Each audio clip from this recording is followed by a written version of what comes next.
Diawali dengan kemarahan kepala panti pada seorang gadis berambut biru bernama Min. Min selalu dipukuli setiap hari karena sampai menginjak usianya yang 15 tahun, tidak ada satupun bangsawan yang bersedia mengangkatnya. Min terus merintih kesakitan. Ia berkata bahwa barusan dirinya bermimpi indah. "Apa kau mau mendengar ceritaku?" Min, seorang gadis paling lusuh di panti, bermimpi ada seorang bangsawan yang mengangkatnya. Bangsawan itu membawanya ke rumah yang begitu besar dan indah. Min yang melihat keluar jendela bertanya-tanya apakah ini hanyalah sebuah mimpi. Kembali ke satu hari sebelumnya, terlihat sebuah kereta kuda yang tengah berjalan. Di dalamnya, gadis lusuh yang tidak lain adalah Min. Terduduk kebingungan, bertanya-tanya apakah ini adalah kenyataan. Sekarang dirinya duduk di kereta kuda bersama seorang bangsawan, sekaligus ksatria Elkedonia bernama Julius. Ia tak tahu kenapa ada bangsawan yang mau membawa anak lusuh sepertinya. Akhirnya Min bertanya, apakah benar bangsawan itu akan mengangkat gadis lusuh sepertinya? Julius membenarkan jika ia ingin membesarkan Min sebagai keluarganya, sehingga Min akan menjadi bagian dari bangsawan Elkedonia. Nampaknya Min sama sekali tak tahu mengenai nama bangsawan Elkedonia. Akhirnya Julius bertanya, apakah Min tahu jika sebelumnya terjadi peperangan?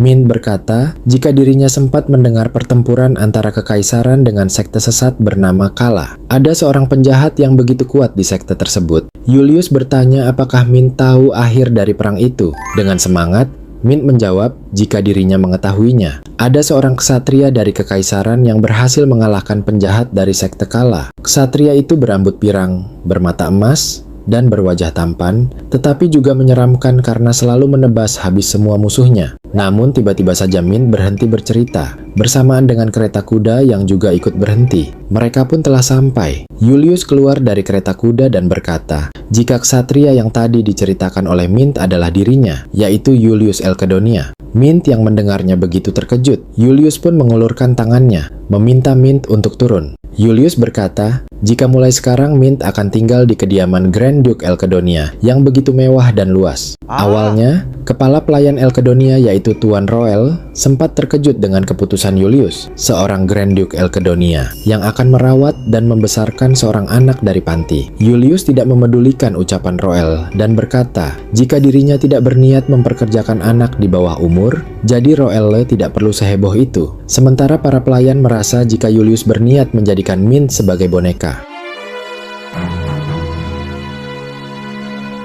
Setelah perang, keberadaan anak yatim piatu semakin meningkat. Para bangsawan membawa anak-anak yang sehat, memberikan mereka makanan, dan mengajari mereka layaknya seorang bangsawan. Lalu mereka akan memamerkan anak itu di pergaulan sosial, bagaikan seekor peliharaan. Julius dengan tegas meminta Roel menyiapkan keperluan untuk mengangkat Min. Roel masih tak percaya dengan keputusan tuannya. Sementara Min nampak ketakutan. Roel langsung menghampiri Min dan menanyakan siapa namanya. Jantung Min terus berdegup kencang, ia pun menjawabnya dengan rasa gugup.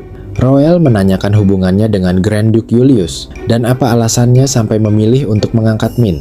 Terlihat kondisi Min yang begitu kotor dan lusuh. Min sendiri diam saja karena dirinya memang tak tahu apa alasan Grand Duke Julius membawanya.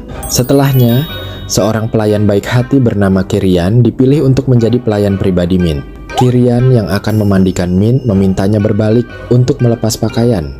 Seketika Kirian nampak terkejut melihat punggung Min. Min mengira jika si pelayan terkejut dengan bau badannya yang kotor. Tapi sebenarnya Kirian terkejut dengan begitu banyaknya luka lebam di punggung Min. Min berkata, jika dirinya bisa mandi sendiri saja. Kirian yang melihat itu mulai bersedih, tapi dirinya kembali bersikap ramah dan melarang Min mandi sendirian. Kirian pun langsung menggosok punggung Min. Selesai mandi, Kirian bahkan menyiapkan coklat panas untuk Min. Terlihat wajah Min yang sudah bersih dan berkilauan. Kirian meninggalkan Min sendirian untuk beristirahat dan menikmati coklat panas lebih dulu. Min langsung meniup coklat panas itu sebelum meminumnya. Ia mulai mencicipi sedikit coklat panasnya. Matanya langsung berkilau ketika lidahnya menyentuh coklat panas yang begitu enak. Min langsung meneguk coklat panas itu begitu cepat, saking menikmati kelezatan dari minuman yang baru pertama kali ia coba. Setelah meneguk setengah gelas coklat panas, Min kembali merenung. Baginya, minuman seperti ini terlalu enak. Tidak ada hal yang semembahagiakan ini dalam hidup Min. Lagi-lagi ia mengira jika ini pasti hanyalah mimpi. Namun kali ini ia benar-benar tak ingin terbangun dari mimpinya.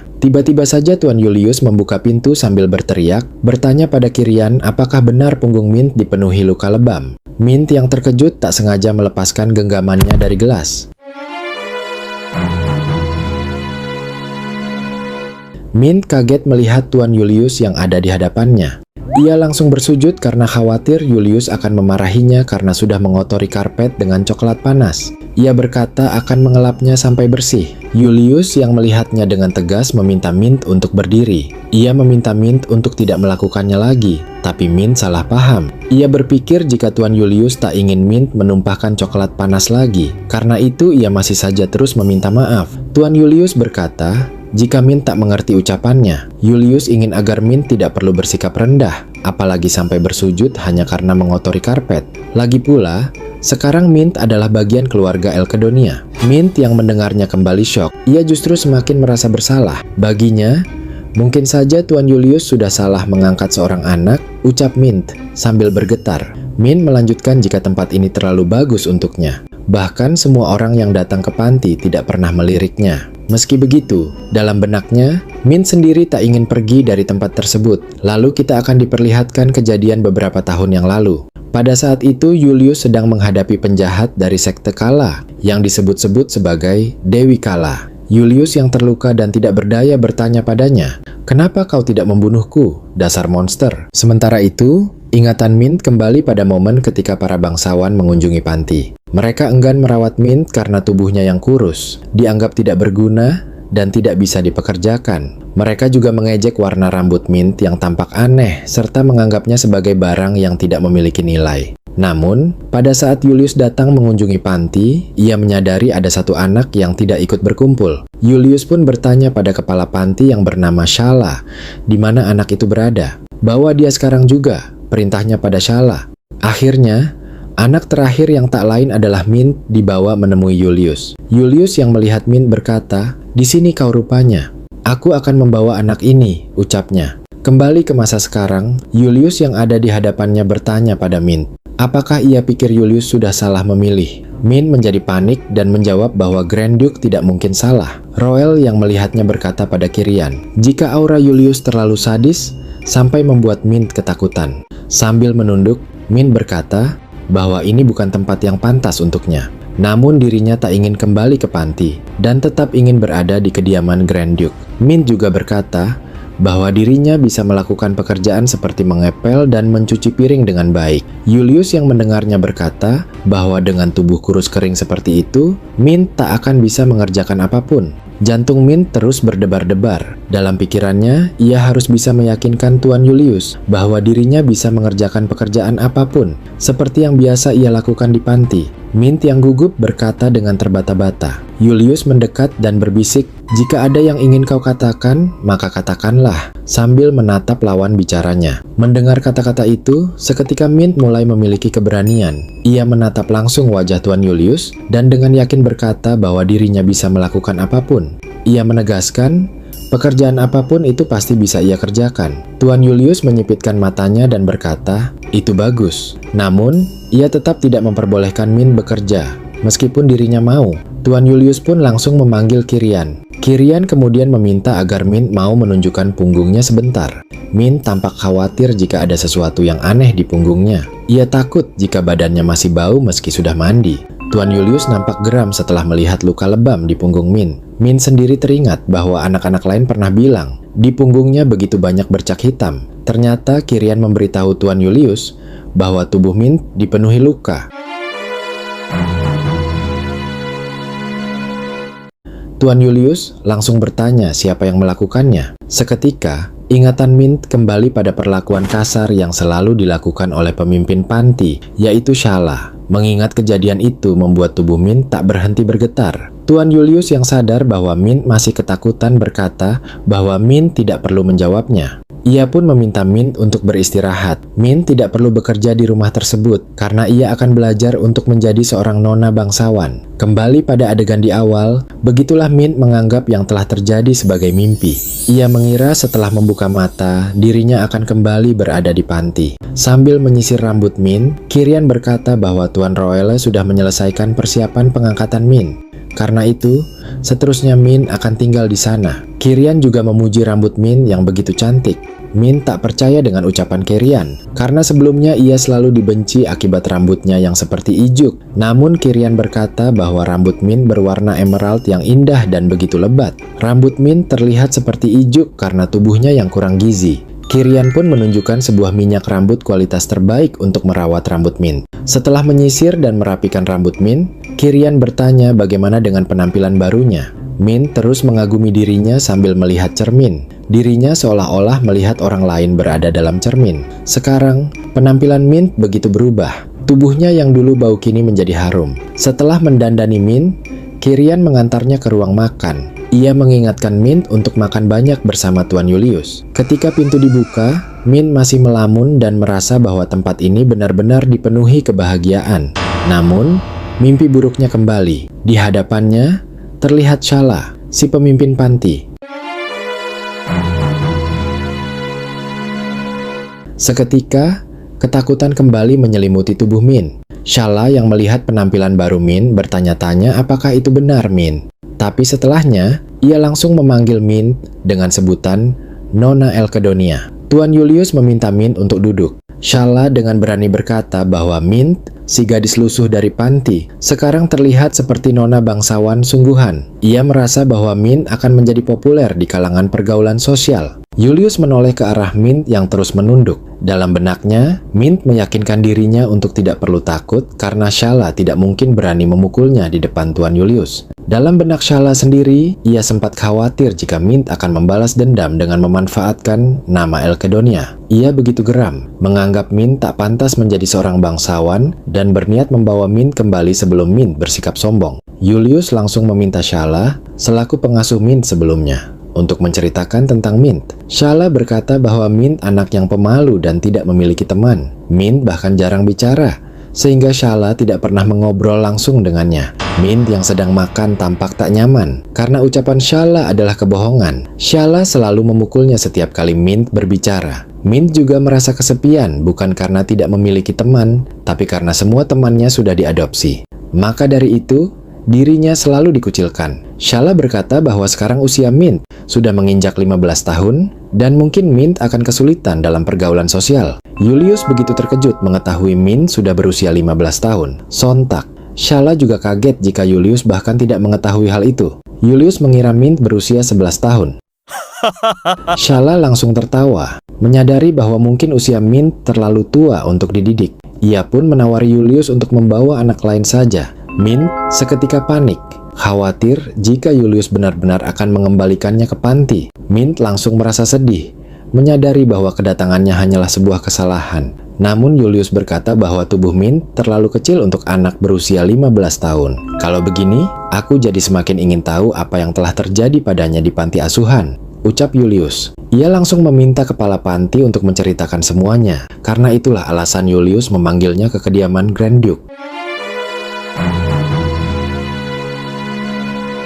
Sementara itu, Mint menatap semua hidangan mewah dan lezat yang ada di hadapannya. Ini memang lezat, tapi aku tidak bisa menikmatinya, ucap Mint dalam benaknya. Ia merasa ketakutan dan begitu tertekan. Melihat Mint yang tertekan, Julius meminta Mint untuk tidak memaksakan diri. Julius pun menyuruh Mint pergi ke kamarnya karena ada hal yang harus ia bicarakan dengan Shala. Mint sedikit murung karena merasa Julius kecewa dengan usianya. Mint merasa tak bisa memperbaiki apapun jika masalahnya adalah usia. Dengan ekspresi geram, Julius berkata jika mereka akan melanjutkan pembahasan mengenai anak 15 tahun dengan tubuh kurus kering. Shala menjawab, itulah sebabnya ketika Julius datang ke panti, Shala tidak langsung memperlihatkan Mint karena usianya. Shala juga berkata, jika para bangsawan selalu memperhitungkan umur seperti Julius. Julius tersinggung karena dirinya tidak mempermasalahkan usia Mint. Ia hanya terkejut jika anak sekecil itu sudah berusia 15 tahun. Itu berarti aku harus memperlakukannya seperti lady, bukan anak-anak, ucapnya.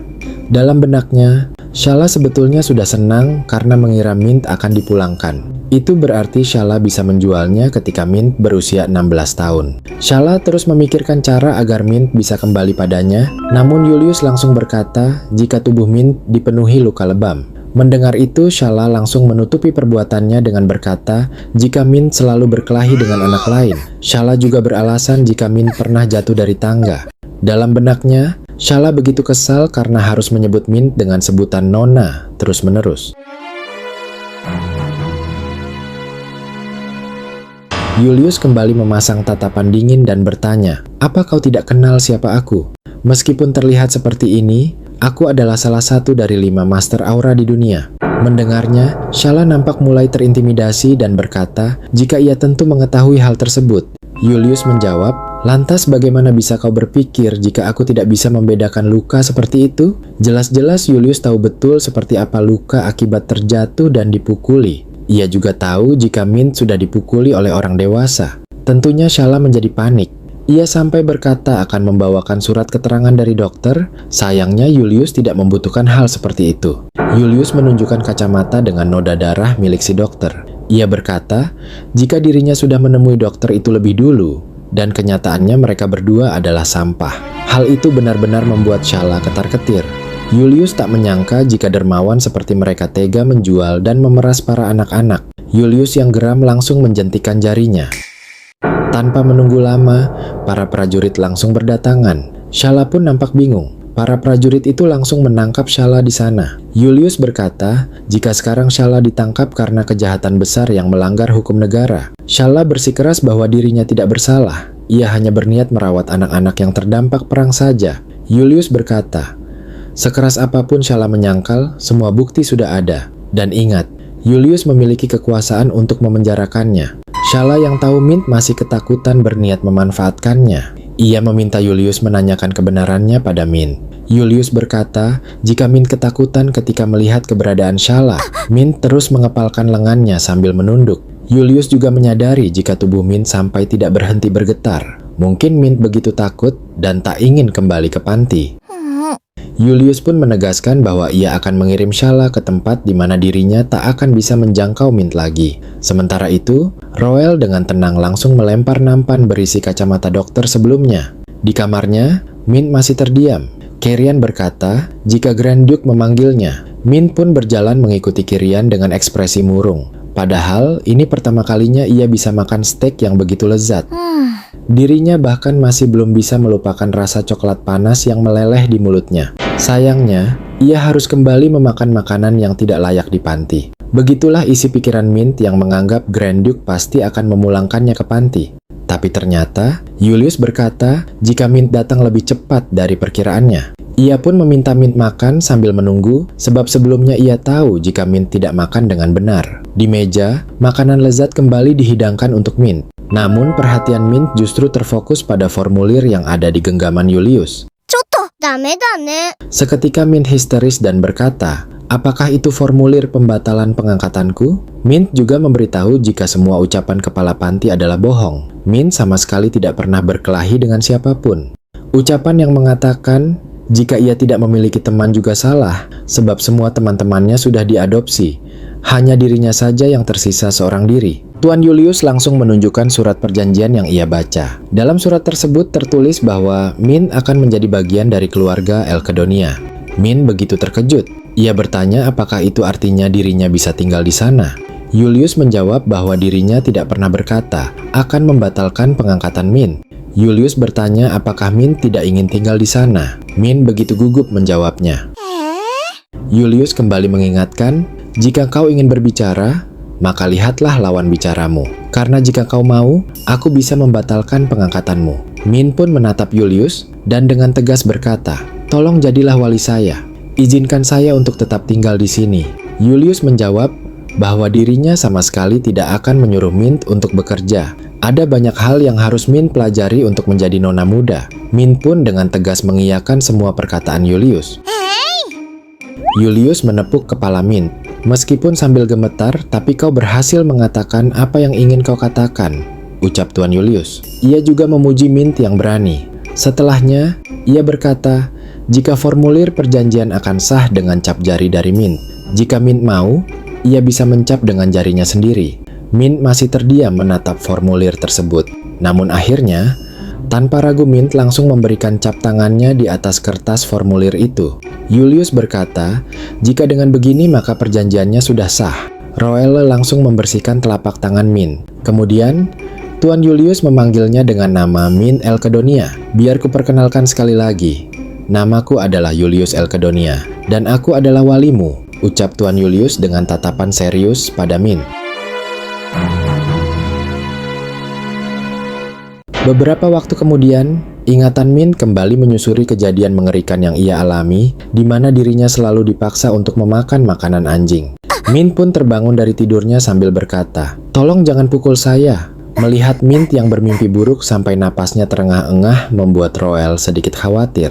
Roelle memberikan segelas minuman sambil berkata, jika itu hanyalah mimpi, karena sekarang Mint sudah berada di sini. Minuman itu adalah secangkir susu hangat yang telah dicampur madu.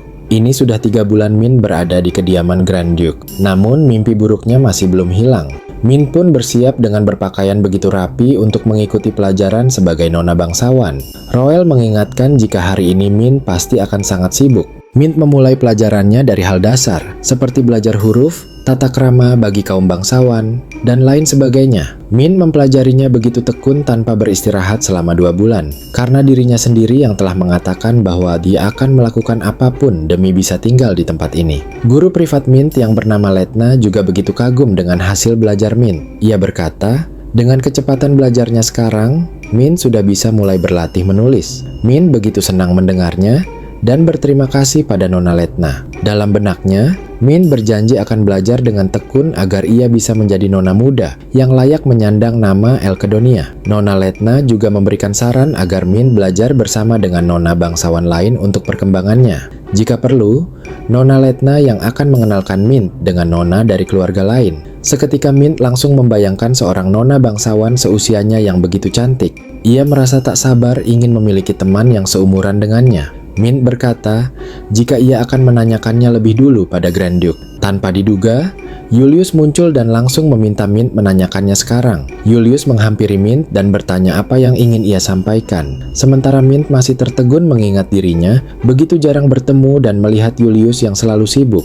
Mint pun langsung berkata bahwa Nona Letna sebelumnya menyarankan agar ia menjalin pertemanan. Mendengarnya, Julius terdiam memikirkan baik-baik. Ia kemudian menjawab bahwa hal itu bisa Mint putuskan sendiri. Jika ada yang dibutuhkan, maka Mint bisa memberitahu Roelle. Mint pun mengiyakan. Hai. Namun ketika Julius akan pergi, Mint menahannya. Ia bertanya, apakah hari ini mereka bisa makan malam bersama? Karena setelah hari pertamanya makan bersama Julius, mereka berdua tidak pernah makan bersama lagi. Mint begitu ingin mengenal Tuan Julius. Namun sayang jawaban Julius membuatnya sedih. Ia tidak bisa makan bersama Mint karena dirinya hanya pulang sebentar saja.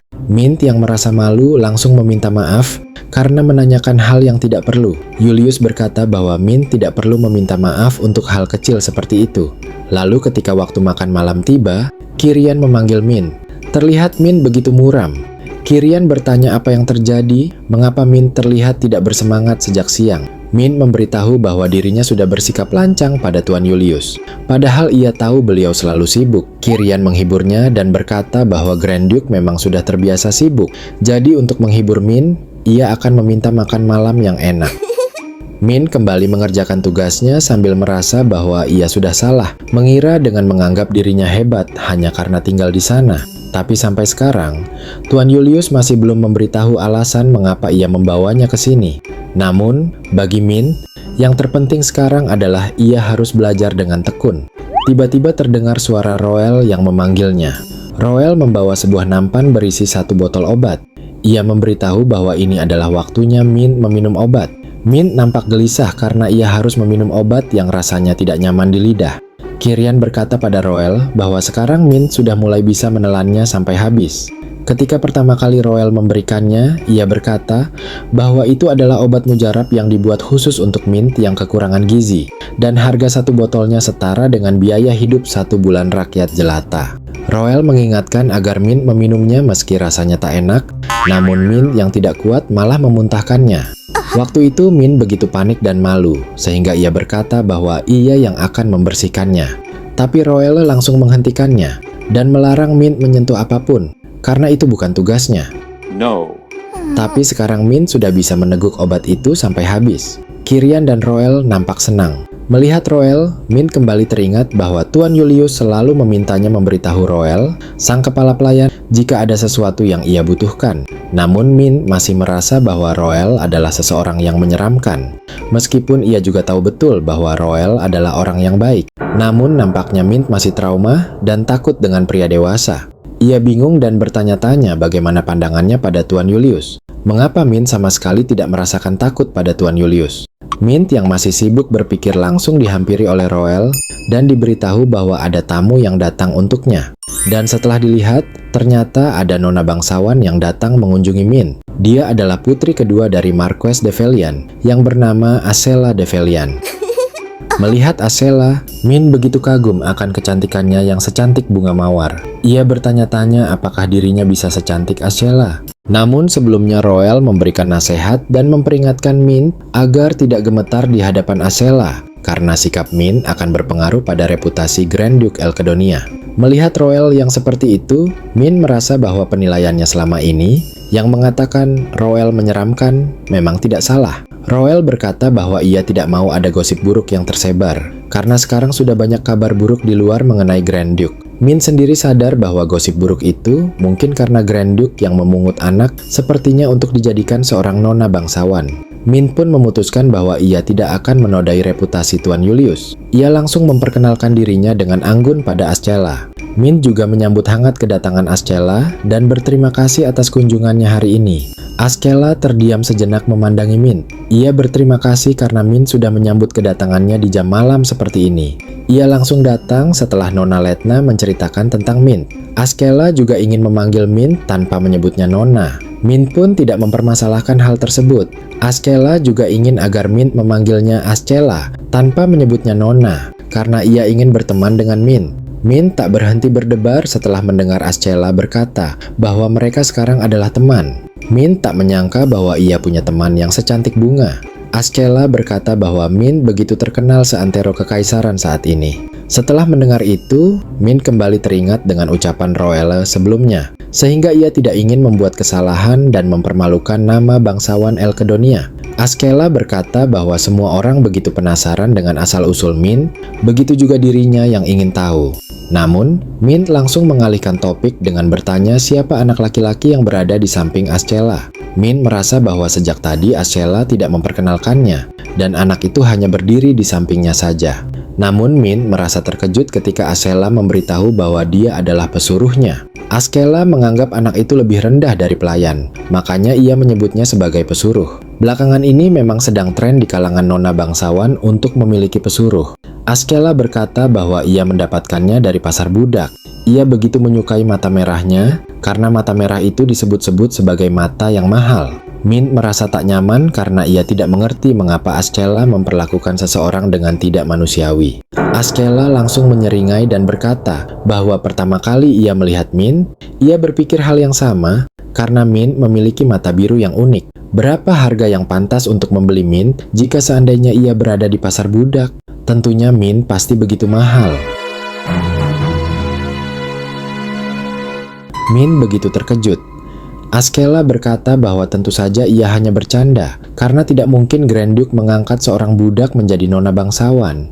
Ascela memberitahu bahwa dalam pergaulan sosial sudah beredar gosip bahwa Mint adalah seorang anak yang dianiaya dari panti di pelosok. Mint merasa tertekan mendengar ucapan Ascela. Ditambah lagi, sekarang ia memaksa Mint menceritakan asal-usulnya. Mint mulai gemetar dan bingung bagaimana harus menjawab Ascela. Di hadapan Mint, Ascela masih tersenyum menanti jawaban atas pertanyaannya. Sementara Min saat ini merasa begitu marah. Ia bertanya-tanya, apakah dirinya yang merupakan nona bangsawan Elkedonia boleh marah di situasi seperti ini?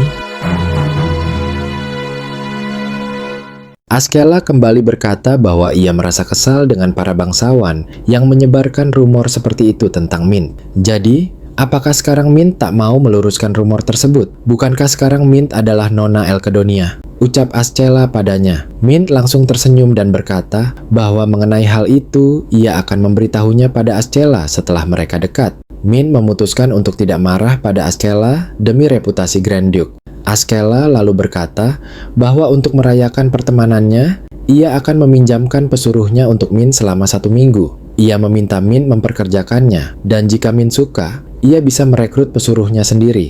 Lagi-lagi Min dibuat kesal ketika Askela berkata bahwa Min dan pesuruhnya nampak cocok karena memiliki aura yang begitu mirip. Dengan cepat, Roelle langsung datang dan meminta maaf atas keterlambatannya. Ia menunjukkan menu spesial yang ia bawa.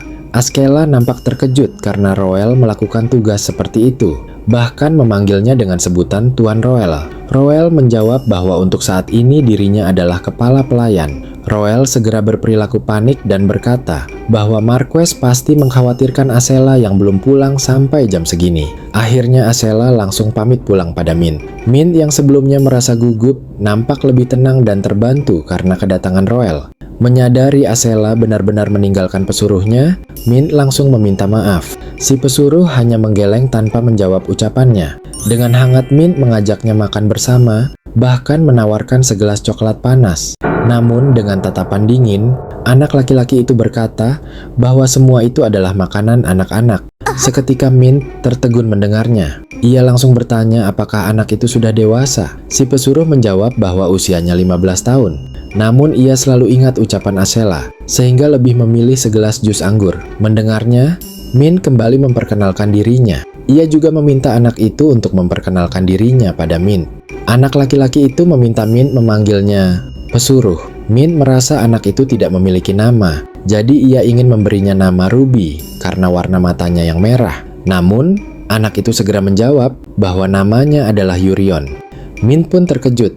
Sementara itu, Roelle masuk dan berkata bahwa dirinya sudah mengantar Asela pulang. Min kebingungan ketika Roelle bertanya, apakah ia akan menemui Asela kembali? Roelle yang merasa terganggu dengan sikap Asela berkata bahwa Min bisa menolaknya saja. Jika begitu, Roelle akan menyuruhnya pergi. Min akhirnya sadar bahwa Roelle sengaja datang karena mendengar semua ucapan Asela.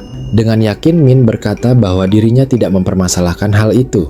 Kalau memang Asela datang mencarinya, dengan senang hati ia akan menemuinya.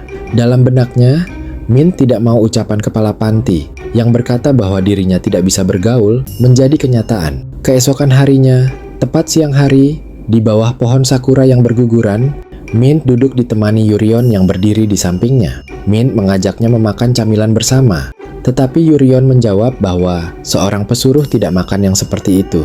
Min menunjukkan banyak camilan yang sengaja ia bawa untuk diberikan pada Yurion. Akhirnya, Yurion pun ikut memakannya sambil tetap berdiri di samping Min. Tak lama kemudian, Min melihat kelopak bunga indah yang terjatuh. Ia segera mengambilnya karena merasa kelopak itu benar-benar indah seperti lukisan. Min pun meminta Yurion mengulurkan tangannya. Saat Yurion bertanya apa itu, Min menjawab bahwa itu adalah kelopak bunga yang baru saja jatuh. Min berkata bahwa kelopak bunga itu jatuh dalam keadaan sempurna sehingga terlihat begitu indah, maka ia memberikannya pada Yurion. Tanpa bicara apapun, Yurion langsung membuang kelopak bunga itu ke tempat sampah. Min begitu terkejut. Yurion berkata bahwa jika Min ingin ia membuangnya, tidak perlu repot memungutnya sendiri. Cukup perintahkan saja. Min yang kaget segera menjelaskan bahwa ia sengaja memberikannya pada Yurion sebagai hadiah karena bentuknya cantik. Yurion nampak bingung, bahkan kaget mengetahui bahwa itu adalah hadiah. Ia langsung mengacak-acak tempat sampah untuk mencari kelopak bunga tadi. Min begitu kaget dan berusaha menghentikannya. Min meminta maaf dan memohon Yurion berhenti, mengatakan bahwa tidak perlu sampai kotor hanya demi kelopak bunga. Yurion berkata pada Min bahwa jika ia tahu sejak awal itu hadiah, tentu ia tidak akan berani membuangnya begitu saja. Ia langsung menghampiri Min sambil menyimpan kelopak bunga itu, lalu berterima kasih padanya dan berjanji akan menyimpannya baik-baik. Min tersenyum. Dalam benaknya ia tahu bahwa Yurion yang dingin sebenarnya adalah anak yang begitu lembut. Ia juga tahu mereka sama-sama yatim piatu. Seandainya Yurion berada di panti yang sama dengannya, mungkin dulu mereka sudah bisa berteman. Yurion kemudian meminta Min untuk berbicara santai padanya, dan tidak perlu formal pada seorang pesuruh sepertinya. Namun, Min teringat dengan asal-usulnya yang bukan seorang bangsawan. Ia pun meminta Yurion juga berbicara santai padanya, tapi jelas Yurion menolak. Ia tidak bisa melakukannya karena dirinya seorang pesuruh. Min merasa sebagai nona bangsawan, ia memang harus pilih-pilih dalam bergaul.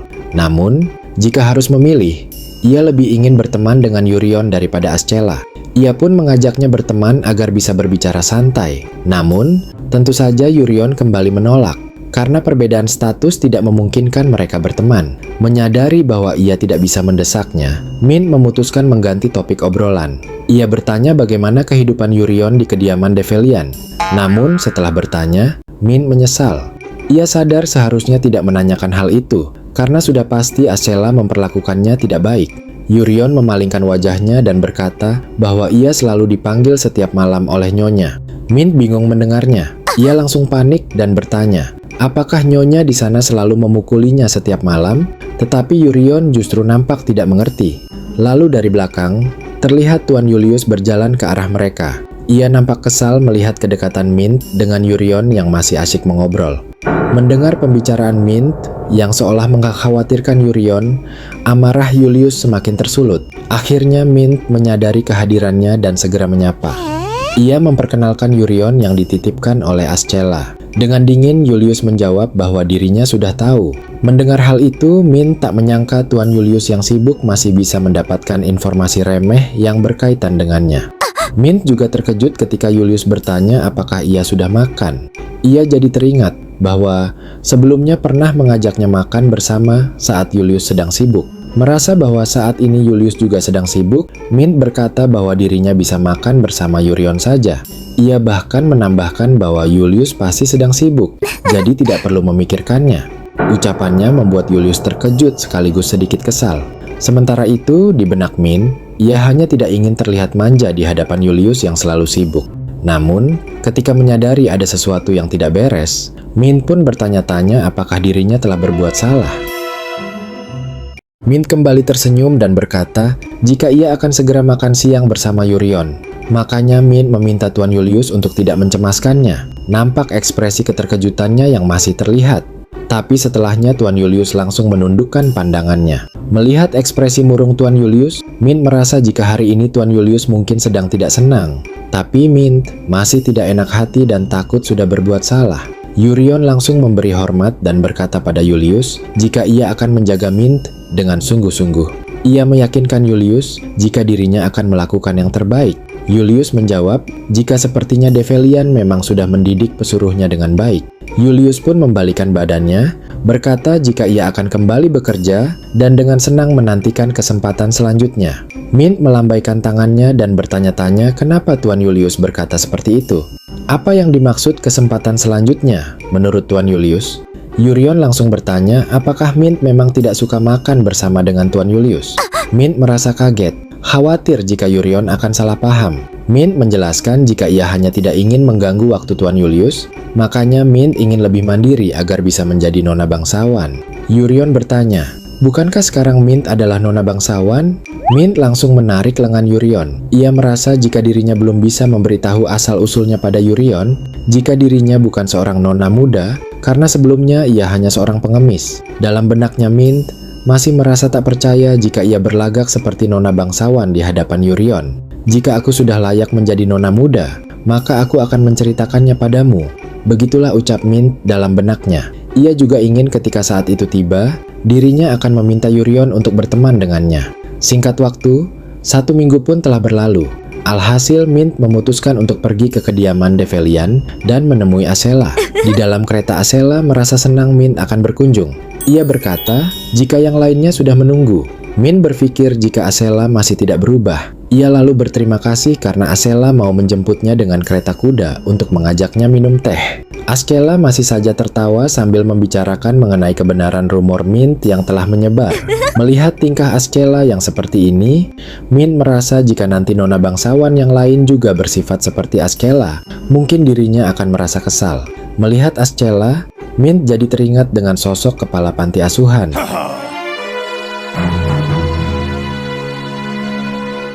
Mint terus meyakinkan dirinya untuk berani, karena Ascella yang bersikap julid tidak mungkin memukulnya.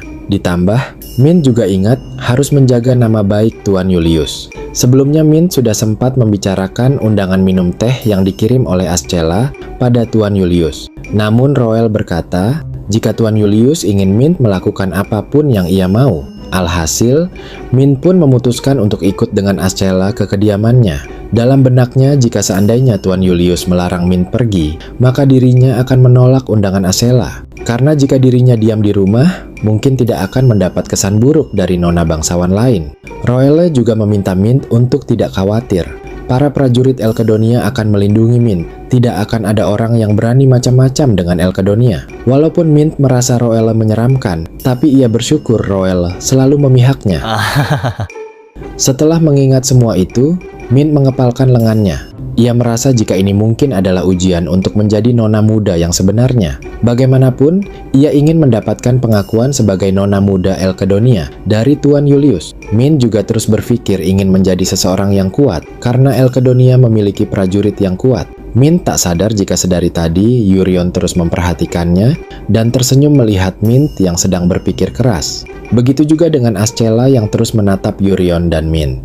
Dalam benaknya Ascella merasa jika mereka berdua memang cocok karena berasal dari lingkungan yang sama. Ascella langsung tertawa dan berkata, jika Mint nampaknya sudah akrab dengan pesuruhnya, ia juga mengejek jika Mint lebih cocok berteman dengan pesuruh daripada dengan nona bangsawan seperti Ascella. Mint menatap ke arah Yurion dan membenarkannya. Mint sama sekali tidak tersinggung dan merasa senang jika hari-harinya menjadi lebih menyenangkan karena ada Yurion. Yurion memberi hormat dan berterima kasih pada Mint. Baginya suatu kehormatan bisa melayani nona bangsawan seperti Mint. Melihat Mint yang sama sekali tidak tersinggung dengan ucapannya, Ascella sedikit kesal karena mereka nampak begitu akrab. Walaupun Ascella berpikir jika Mint cocok dengan Yurion, ia merasa kesal melihat kedekatan mereka. Lalu secara tiba-tiba, Ascella berdiri sambil berteriak mengajak Mint pergi ke Jalan Ebel. Mint sama sekali tidak tahu di mana itu. Ascella berkata, jika itu adalah daerah kumuh tempat para pengemis tinggal. Bagi para bangsawan, berdonasi di tempat seperti itu merupakan sebuah tugas. Ascella segera meminta kusirnya mengantar mereka ke Jalan Ebel. Pak Kusir merasa kaget karena seharusnya mereka pergi kembali ke kediaman Develian. Prajurit Elkedonia segera menghampiri Mint dan bertanya apakah Mint setuju untuk pergi ke daerah kumuh. Mint awalnya merasa bingung. Ia melihat Ascella dan berpikir jika Ascella pasti akan menghinanya di daerah kumuh tersebut. Namun Mint merasa tidak akan sakit hati meski Ascella berkata jika itu adalah tempat yang cocok untuknya. Akhirnya ia pun setuju untuk pergi ke Jalan Ebel. Mint merasa jika keadaannya begini terus, ia merasa begitu lelah. Singkatnya, mereka telah sampai di Jalan Ebel, tempat permukiman kumuh berada. Namun tiba-tiba saja penduduk di sana bergerombol membawa senjata, berniat mencelakai mereka, para bangsawan.